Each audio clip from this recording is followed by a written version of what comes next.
Good morning, everyone. Special mention to our very supportive and not to mention very handsome head teacher 3, Mr. John Paul T. Solon. Special mention too to our equally smart and pretty master teachers from the English department, Mrs. Helen Grace Mabalot and Mrs. Melanie Necesito. Hello po sa inyo. It is my honor to talk in front of all the best teachers of Bulihan Integrated National High School. I am not really sure why I am here in front of you and that if I will be able to satisfy you with what I am going to share to you all today. But let me try my best. Hindi ko po sasayangin ang oras ninyo kaya po tatapusin ko po ito agad. Pero bago po ang lahat, I just want to tell everyone that at the end of this session, meron po tayong output na babanggitin ko po sa ating session today. Okay, so thank you very much in advance po sa lahat. So the topic given to me is techniques in providing timely, accurate, and constructive feedback to improve students' performance. Wow. I have been thinking about what I can share with you all that you don't know yet when it comes to giving feedback. Siyempre, teachers tayo and malaking part ng pagiging guro ay ang pagbibigay ng feedback, okay, or giving feedbacks to our students. We've been doing this since the old normal days, and we continuously do this up to these days for sure. Before I go on talking, let me share to you our objectives for today. Number one, explain the importance of feedback in the teaching and learning process. Second, discuss different feedback techniques in distance learning. And lastly, reflect on own teaching practice in giving feedback. Okay, so since the pandemic and since we started with the distance learning modality, we have encountered a lot of challenges, especially with our communications with our students. Like what I have said, we are used to giving feedbacks to them. But distance learning kind of make it more difficult for us. Okay, so in the picture here, you can see some of those challenges that we've had during the during this pandemic, okay, with our distance learning modalities. Student interaction and peer feedback is one problem. Another is the focus of the students on grades that they have achieved rather than responding to our markings or to our comments to them. Students also lost interactive relationship with teachers. Okay? Our students have very minimal to no interaction at all, at least when it comes to their lessons. Um, about 2 weeks ago, um, nasa school ako, of course, at duty Wednesday and Thursday. Parang Thursday yon. So, I had three of my students come to school to help me clean the classroom.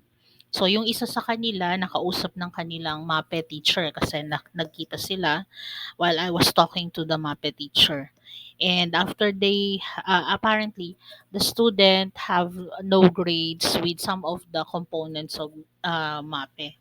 So, siguro isa or dalawang component yung walang grade. And after that, when the teacher had left, so the student then asked his classmates if they have done all tasks and if they still have a copy of the WHLP.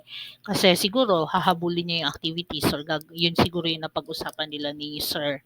So hindi ko naman masyadong inusisa.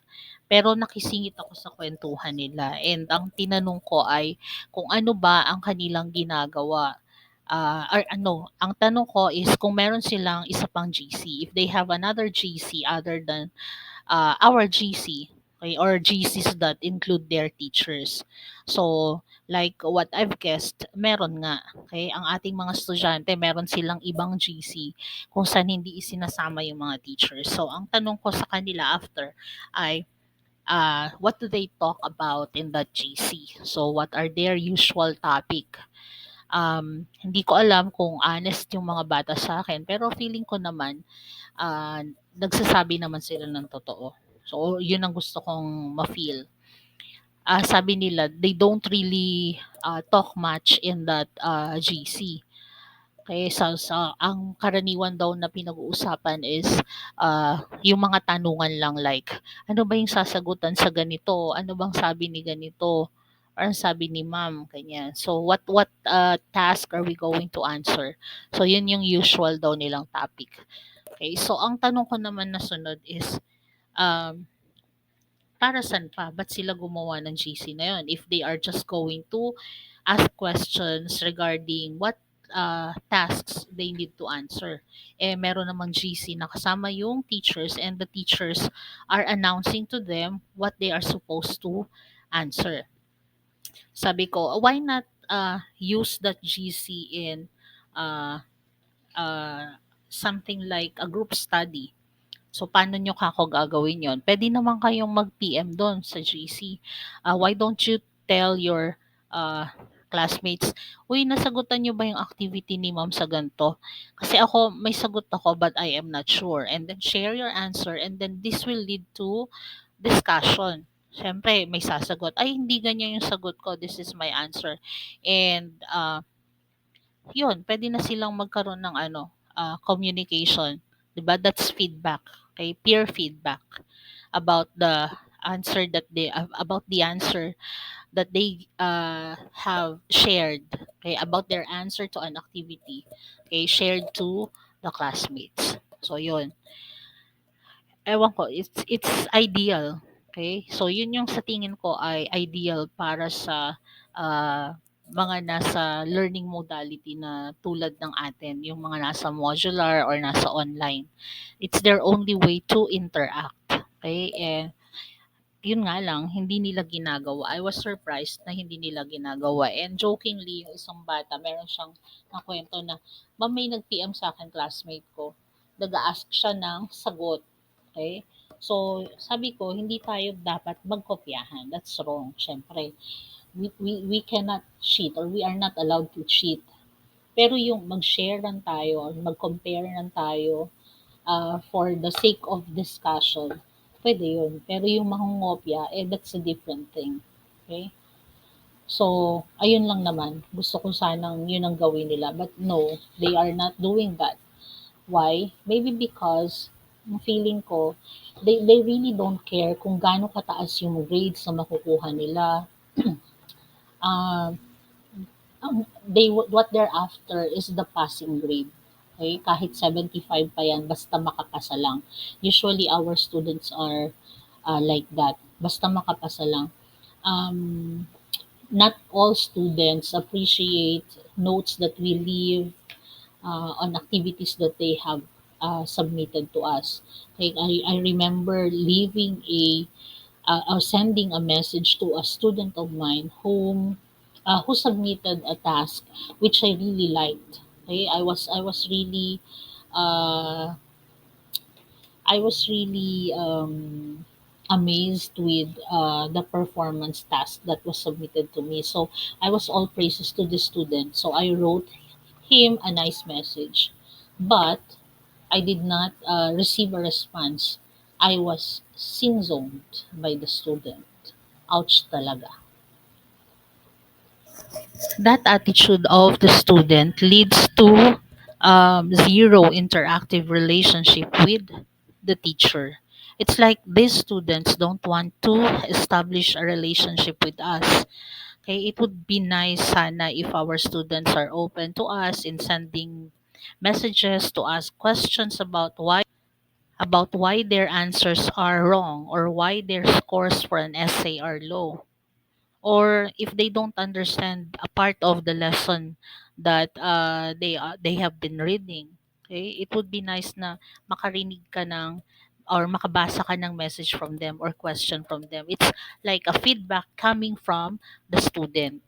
Okay, 'di ba hindi naman laging teacher ang nagbibigay ng feedback. Also the students, sometimes with parents also. Okay, we hear feedbacks coming from parents. Yun sana. Pero sa parents nowadays sa ating, especially uh sa modular learning modality, we usually hear or read feedbacks coming from the parents, pero with the students seldom. So, I have mentioned feedback several times already. Now, let us define the word first. Feedback is defined as an information given to the learner about the learner's performance relative to the learning goals or outcomes. It can be about the output of the activity, the process of the activity, or the student's management of his learning or self regulation. This feedback can be verbal or written, or can be given through tests or via digital technology. When feedback is given, students feel that the teacher is interested in the success of the assessment material used. This motivates them to try doing better in the next activities to come. But not only teachers can give feedback. Feedback can also come from the students. Okay, if while the students are doing their activities, they can always um, send a message to the teachers to let the teachers know how the students are working in the activity given, or how do they find the activity, if it's hard for them, if there's something that they don't understand. Those the things that they are going to tell us are the feedbacks coming from the students. Parents also can give us feedback. Okay, so every for modular teachers, every retrieval, uh, our parents come to school, at least before the alert level 1 was announced. The parents are the ones coming to school most of the time. And uh, when we talk to them, when we ask them how their children are at home, those that they tell us are the feedbacks of the parents. So, hindi lang tayo yung nagbibigay ng feedback. Pwede tayong makakuha ng feedback from the students and the parents as well.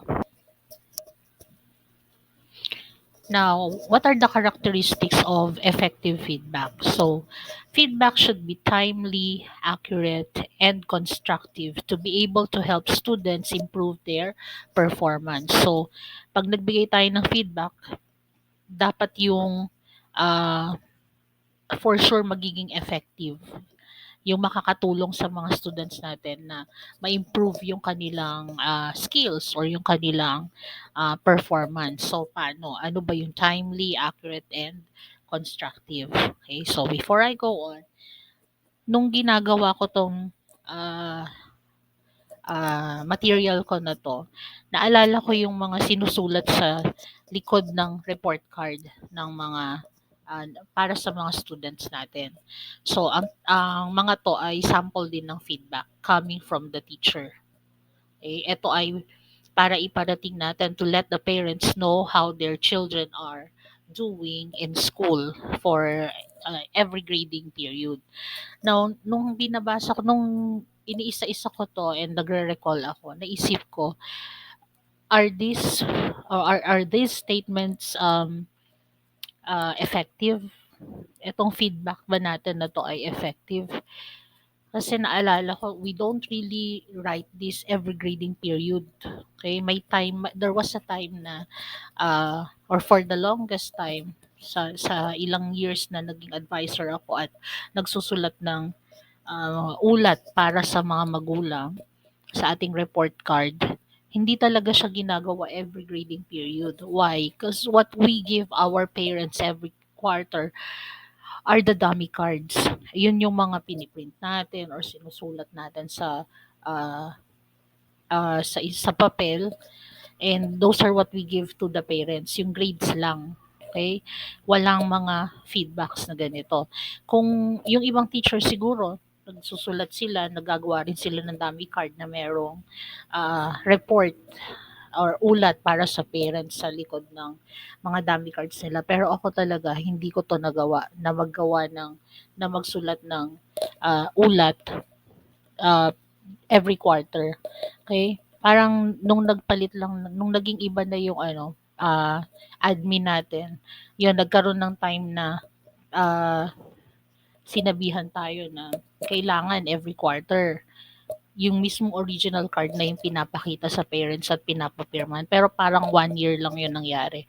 So, if if we are going to look at this, okay, and go back to the characteristics of an effective feedback, hindi siya talaga effective. Why? Unang-una, timely. Sabi, timely, accurate, and uh, constructive dapat. Okay? Pag sinabing timely kasi, ano ba yun? When we say timely, dapat we give the feedback at least a day after the task is submitted or immediately after a performance is done. So in that case, kung quarterly feedback ito, dapat every quarter nababasa ng parents yung ating feedback regarding their children's performance in school. Okay, so yun yung timely. When we give our comments regarding their performance, okay, immediately or as soon as they have submitted or finished a task, ganun dapat. How about accurate? So pag sinabing accurate, when is your feedback accurate and constructive? So we can be accurate and constructive with our feedback if we are able to explain well to the student exactly what he is doing correctly and what he is doing incorrectly, with the focus of the feedback in what is he doing or what he is doing right. Okay? So, doon tayo sa dapat alam ng bata kung ano yung tama niyang ginawa, kung ano yung hindi tama or hindi masyadong tama. Pero hindi tayo dapat nagpo-focus dun sa kung ano yung mali. Dapat dun tayo sa tama para you highlight the strength of the student. Okay? But also, we don't neglect the part that needs improvement. Okay? So, we still let our students know that there is still something that he needs to improve. Okay? So, ganun dapat. Now, kung hindi talaga okay, uh, if the student needs to work on the skill or yeah, on the skill itself, dapat mag-work pa siya. He needs to work more to develop that or to improve that. Then we have to tell that directly to the student. Okay, it's just that we need to use words that will not really hurt the student, but will encourage him to do something so that he will be able to improve his performance. Now, ito yung gagawin natin later. Okay, so you can start thinking about this. Okay? Reflect as we go along with our discussion. You also begin reflecting on this. As a teacher, how did you give feedback in distance learning? Okay, and when did you provide feedback in distance learning? So, mag-recall tayo ng konti as we go along with our discussion.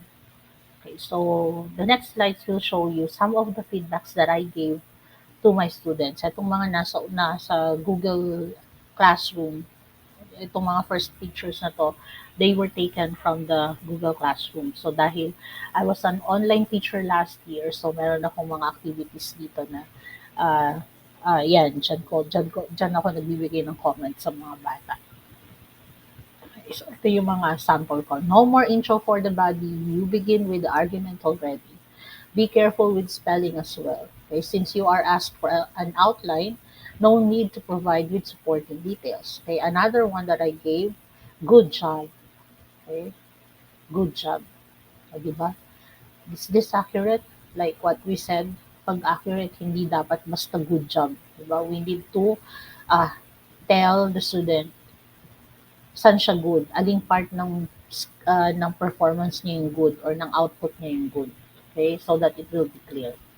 Another, I have read this somewhere. Next time, please try your best to express using your own words. So, yan, I'm giving an advice to my student. Another one, good job. Ulit. May good job ulit ako. But, this is not, this is an accurate and constructive feedback kasi hindi siya basta good job. May karugtong siya. Maybe next time you can lower down the background music so you can be heard clearly. So, yon may suggestion for improvement. Okay, another. I have read this somewhere. Next time, please try your best to express using your own words. So, ayan, yung isa ko pang uh, nabanggit kanina. And then, ito naman, ito, recent lang to. Okay, isa sa mga magagandang feedback na naibigay ko sa bata. And natuwa ako kasi I received a response from the student. I would like to commend you with the final performance task that you submitted. The content of the speech was catchy. The use of Lego as an example to develop move forward to achieve the objective of the speech was brilliant. The delivery, what can I say? You seem to be a natural in delivering a speech. Continue with what you are doing. You are not far from achieving your dream. Hands. God bless. So, you see, nagsusulat din naman ako ng mahaba-habang mga feedback. Meron pa akong isa mamaya. Tignan ko kung nalagay ko dito sa slide. So, what I loved is that the student responded. So, he said, "Thank you po ma'am for the feedback. I've participated na po talaga on different public speaking exercises kaya speeches are one of my assets po talaga. I'll continue to dream po through little steps and taking risks. Thank you po ulit." See, our students appreciate, or if not all, they appreciate us writing something to them, telling them what it is that they did good. Okay. Now, why do we need to give feedback? Why is providing feedback important? I watched this video of Sir Jim Toscano, a teacher from Xavier School. He said that last year there was high dropout rate in distance education due to a number of reasons, one of which is no or minimal feedback from the teachers or no or minimal interaction with the teachers. Nakakalungkot na isa sa mga reasons bakit may mga bata na tumigil or naging NLPA last year is because of lack of interaction with the teachers. Okay? Or less feedback coming from the teacher or teachers. If teachers were able to provide feedback regularly, they would have been able to establish an interactive relationship with the students. They would have been able to help the students by designing activities that will reinforce learning. Why? That is because that's the importance of feedback. Feedback redirects or refocuses either the teacher's actions or the learner's actions to achieve a goal by aligning effort and activity with an outcome. Effective feedback assists learners to reflect on his learning and his learning strategies so he can make adjustments to make better progress in learning. So, kung ang bata ay nakaka-receive ng feedback coming from his teacher, he will be able to act on it. Okay? So, pwede niyang sundin yung advice ng teacher on how he can improve his skill on a particular uh, through a particular activity given by the teacher. Pero kapag wala yun, 'pag wala siyang naririnig na feedback, so ano yung i-improve niya? Hindi niya alam kung ano ang kanyang gagawin. On the other hand, the teacher could have motivated and challenged the learner to further develop his knowledge and skills based on the results of his performance or outputs. If nakakapag-usap sila, if there is an interactive relationship between the two. Kung nakakapag-usap ang teacher at ang bata, kung nakakarinig ng feedback si teacher from the student, and ganun din si student, syempre coming from the teacher, um, mas matutulungan natin yung bata na ma-achieve yung uh, higher level of his performance. In a traditional classroom setting, teachers get more face time with students. This allows them to gauge students and offer frequent feedback accordingly. So kapag nung old normal, madali tayo makapagbigay ng feedback sa mga bata. Okay? Before we go out of the classroom or before or after an activity is done in the classroom, immediately we can give our feedback to the students. And we can hear feedback from them also. Okay, sometimes naman they go to our faculty room during our vacant hours. So dun sila pumupunta and then they ask us about clarifications about our activities or yung hindi nila naintindihan sa instruction or kung ano yung anything that is related to their activity, madali yon maibigay, madali maibigay yung feedback kasi nandun lang tayo, they can always come to us. But the same cannot be said about online classes or of course, lalo na sa modular classes because the interaction is limited. Sometimes no interaction at all pa nga.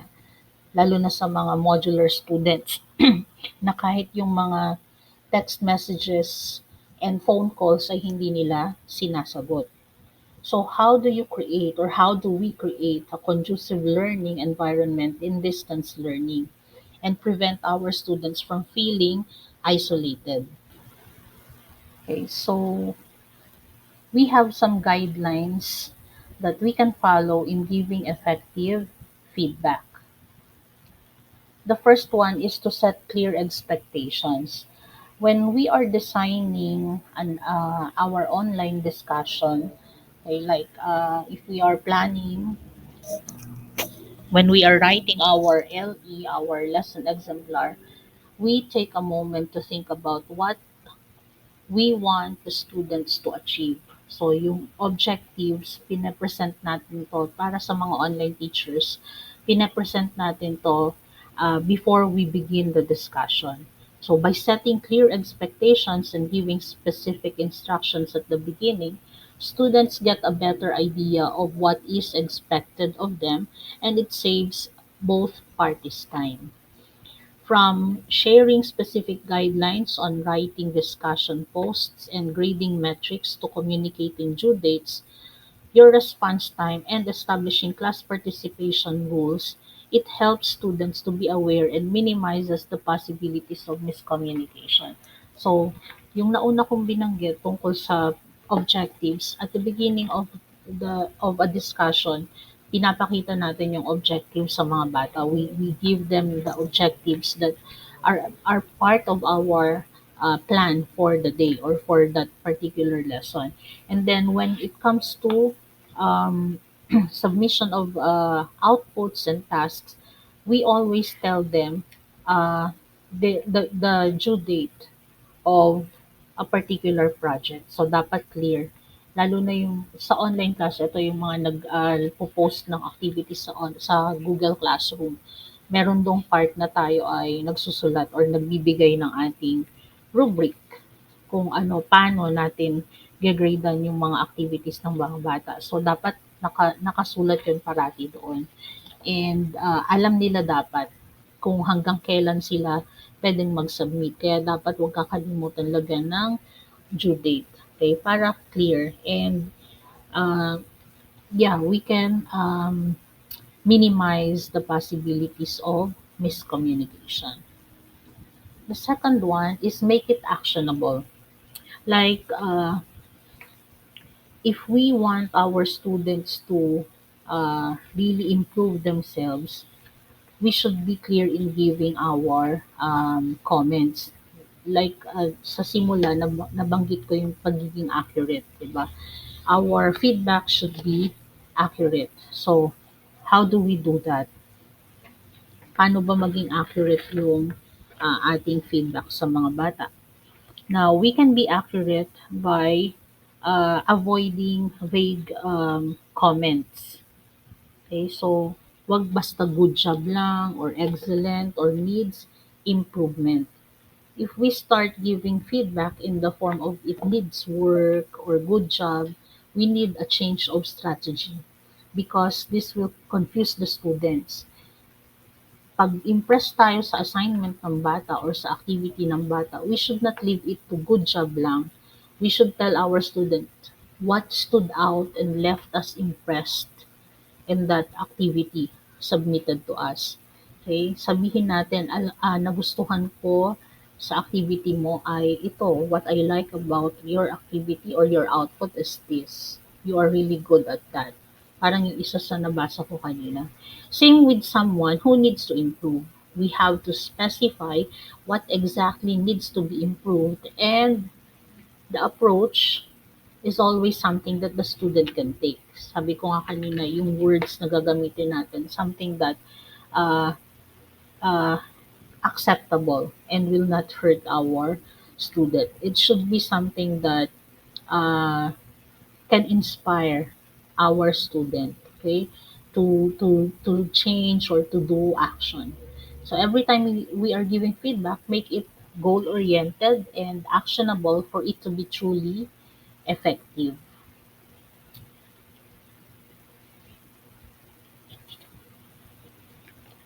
The next one is personalize it.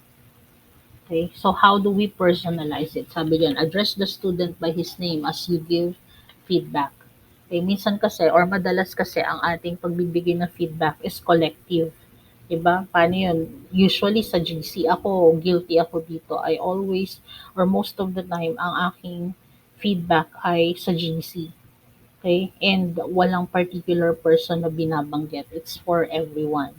Minsan ano, ang nababanggit ko sa kanila, um, there are some of you who have submitted the activity and I've already checked them, but there are a lot of you who haven't. Okay? So, yung mga ganun, medyo malabo kasi kagaya sa modular, yung ibang bata, pag hindi mo binanggit ang pangalan nila, hindi sila aware na sila pala yung sinasabi mo. Kasi, why? Some of them, nagsasubmit daw sila ng activity sa advisor, tapos hindi mo lang nakukuha yung papel nila.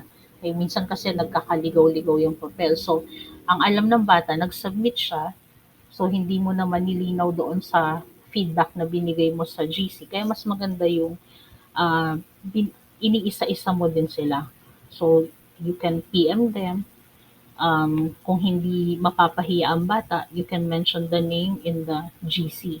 So, dapat ganun. And if ever naman nakausap natin ng bata personally, hindi masama yan, no? Sabi, address the student by his name as you give feedback. Why? Sabi sa isang study, students who receive personalized feedback have higher level of course satisfaction and perform academically better than those students who receive only the collective feedback. So, mas nagiging ah, mataas yung possibility na mag-i-improve ang isang estudyante if we talk to them. And a simple act like using the student's name while writing feedback also helps in developing a connection with the student. So let us keep from those generic responses and let us keep those generic responses aside, and then we provide feedback that are tailor-made to every student, okay, or to every student's work and capabilities in order to maximize their potential. Kagaya nung isang, kung napansin nyo yung isang uh, picture na pinakita ko kanina, I mentioned the name of the student dun sa feedback na yon. So, minsan gusto ng mga bata yung nababanggit natin sila. At least also, we can show them that we know them. We know our students. The fourth one is share in audio format. Considering that most of the communication in online courses happens in text, there are chances of our feedback being misconstrued. So how do we change that? By integrating audio in our feedback mechanism. Okay, so naalala ko meron akong isang bata, sabi niya sa akin, "Ma'am, bakit di ka po nagse-send ng voice message?"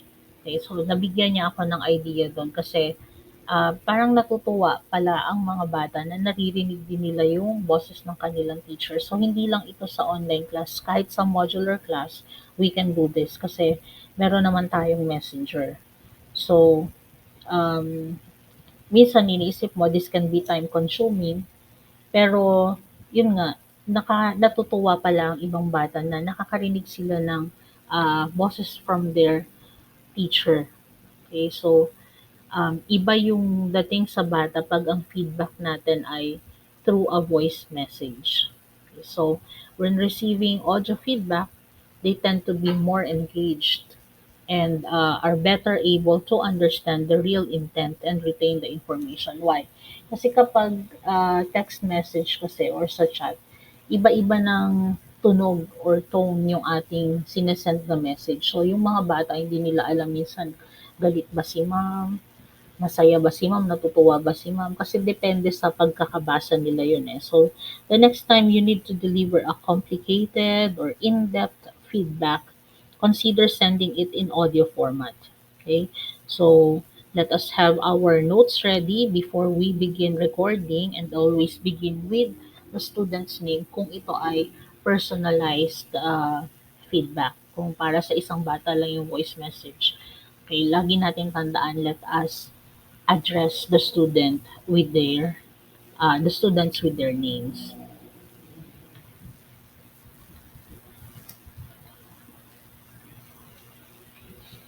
Lastly, we have encourage peer feedback. So who says that feedback has to be directed to students from instructors only? A great way to give feedback while promoting increased interaction and engagement in online classes is by encouraging peer reviews. Peer feedback refers to when students review each other's work and provide meaningful feedback. You can take a back seat and moderate this exercise by letting students indulge in a healthy exchange of perspectives. To streamline this session and make it interesting, you can provide specific feedback or feedback metrics that students can consider while critiquing each other's work. So, pwede yun. Um, sa online learning or sa online modality, lalo na, you can do this kasi yung sa breakout rooms, pwede pong gawin. Now, sa modular naman, pwede mo rin itong isuggest or pwede rin natin itong isuggest sa ating mga bata. So, they can do this sa chat lang. They can send a picture of each other's work. Eh, parang yung suggestion ko kanina sa akin na nabanggit ko sa aking mga estudyante na they can share their answer to the GC, and then each one of them can uh, any one of them can give their feedback about the activity shown by their classmates. So, pwedeng may magsabi kung alin ang tama at mali sa tingin nila dun sa activity ng kanilang kaklase. So, yun yung um, paano magbigay ng peer or paano natin i-encourage yung peer feedback sa mga bata. Now, let's move to techniques in giving feedback. Okay, so we have three kinds of feedback: oral feedback, written feedback, and self-assessment feedback. Okay, so let us have the following techniques. For oral feedback, we can give feedback by talking with individual learner about his performance. So ito, pwede to sa both online and modular modality. So paano? Sa modular, we can do phone calls, and pag hindi talaga kaya sa phone call, then we can home visit. Okay, so pwede tayo mag-home visit. Yung sa video call naman, ito ay para sa mga online ang learning modality. Okay, although sa modular, meron namang mga students na meron silang internet sa bahay, so natatry ko din minsan tong pag-video call. Pero ang pinakamadalas kong ginagawa ay phone call, lalo na sa aking advisory class. So, naiisa-isa ko talaga yan. Lalo na nung itong nagdaan na quarter, um, meron akong listahan ng mga natawagan ko na at yung hindi ko pa natatawagan. So, hindi ko tinitigilan hangga't hindi lahat nakakausap ko. Okay, so yun yung isa sa mga ginagawa ko. Why? Kasi hindi ako, hindi ko masyadong iniisip pa ang mag-home visit kasi ah, syempre takot ako, hindi natin alam kung ano ang pwede nating makuha when we go to different households. So, mas pinipili kong mag-phone call. Ngayon, last resort ko yung pag-home visit. Kung talagang hindi ko makuha sa pagtawag, then, ayun, wala na akong choice kundi mag-home visit. Meron akong isa na talagang kailangan kong puntahan. Sa video call naman, nagagawa ko to paminsan-minsan with some of my students, lalo na yung sa mga ibang section na um, hindi ko pa nakukuha yung mga phone numbers and available naman sila sa chat. Nagvi-video call ako minsan sa kanila, lalo na yung mga kailangan kong i-follow up sa reading. Okay, so yung aking mga medyo struggling readers. So, yan. Next one, sa oral feedback pa din, let us highlight strengths and areas for improvement. Okay, so when we give our feedback, na-mention ko na to kanina, um, what we need to highlight in the feedback is the good points. Kung saan yung strength ng bata. Okay, yun yung pinakabibigyan mo ng emphasis. So, uh, highlight their strength, but don't forget to tell them directly that what areas they need to improve. So, alin ba yung dapat i-improve ng bata? Kailangan natin yung i-mention pa din. Then, babalik ka ulit dun sa um, kailangan nilang gawin. Babalik ka ulit dun sa kanilang positive points. Okay, so always focus on what they did right. Yun yung hindi natin dapat makalimutan. Now, if the issue is how to perform, explain or model it again and give more examples. Ito yung sa online naman, during online classes, pwede ulit itong ipakita or through video.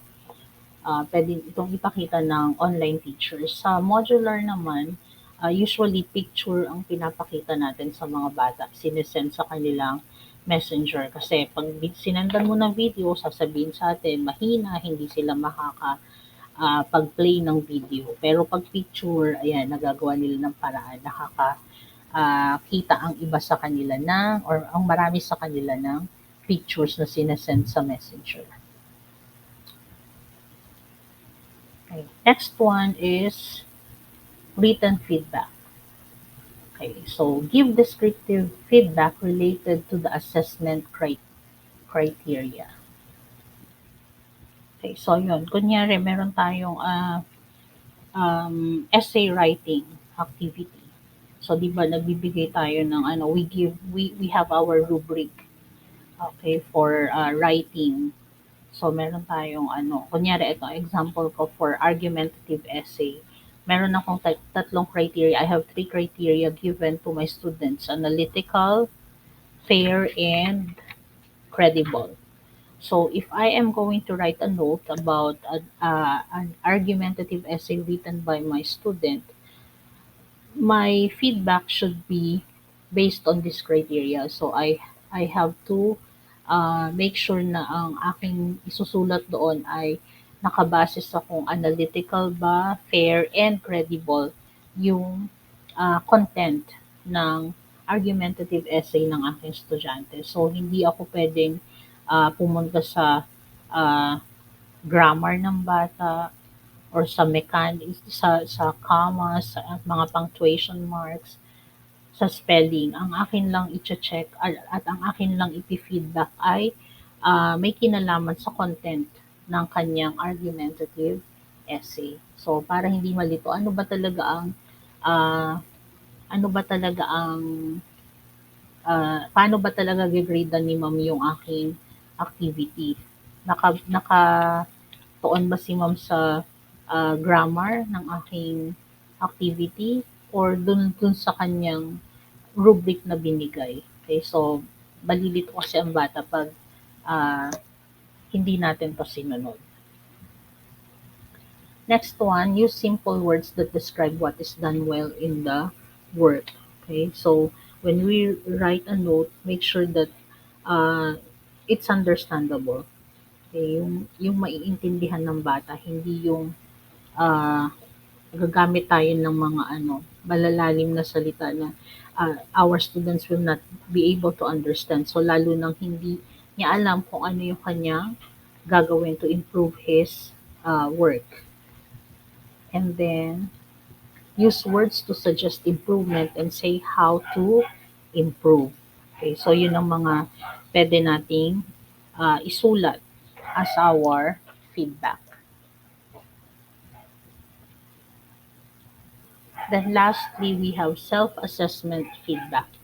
Okay, so we can explain the assessment criteria so learners clearly understand the skills and knowledge that they are going to demonstrate. And then let us help our learners compare their work with assessment criteria and judge their own work. So, hindi basta tayo magbibigay ng rubric or ng criteria sa mga bata. I-explain natin sa mga bata kung ano ba yon. Kagaya ng binanggit ko kanina, analytical. Sabihin ng bata, ano ba yung analytical, ma'am?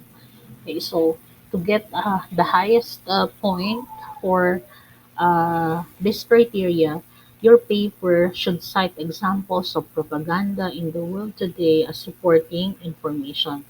It should also include personal examples that help illustrate points being made. So, explain natin sa bata ito.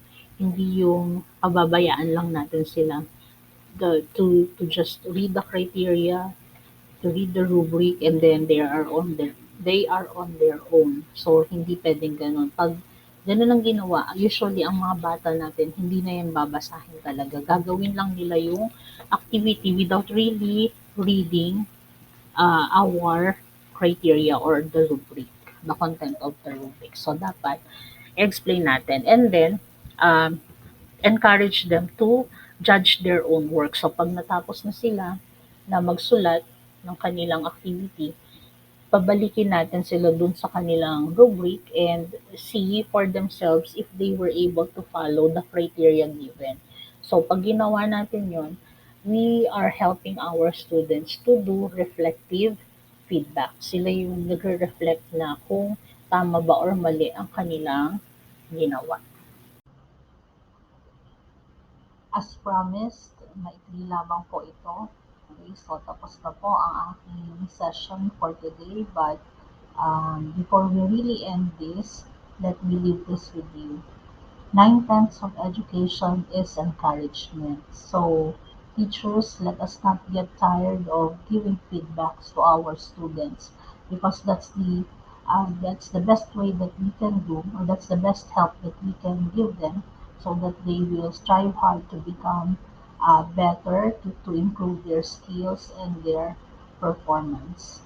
Now, I would like to say sorry also, apologize also to you or to some of you because I have grabbed some of your pictures in your MOPs.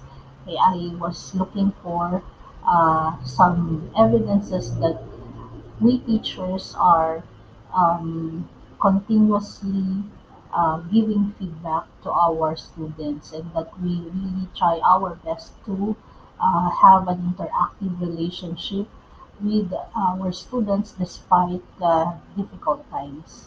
Okay, so please watch this.